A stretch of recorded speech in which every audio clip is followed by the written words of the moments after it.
High. তো আজকে একটা তোমাদের থালা দেখাবো। তো থালাটা হচ্ছে এইটা।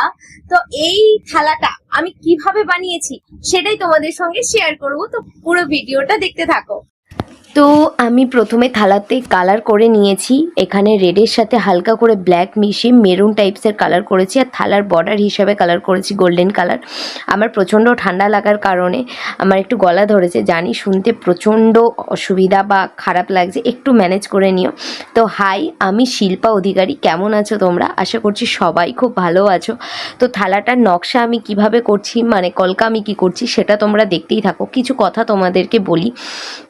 প্রথমেই থালাতে আমি যখন কালার করি, মানে এই টাইপসের কিছু কাজ থাকে, তখনই মাঝ বরাবর আমি একটা স্কেল দিয়ে দাগ টেনে নিই।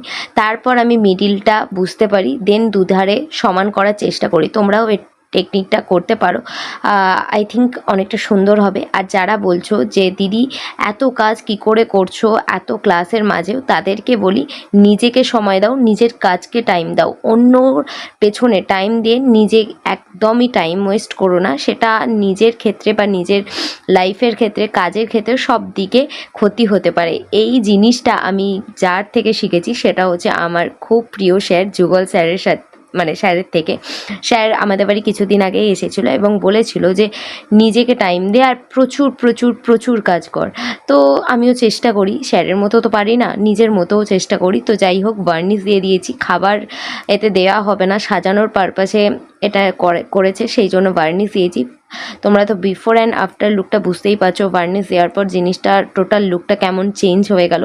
তো যাই হোক, যারা নতুন পেজটাকে ফলো করিয়ে দিও। দেখা হচ্ছে নেক্সট ভিডিওতে।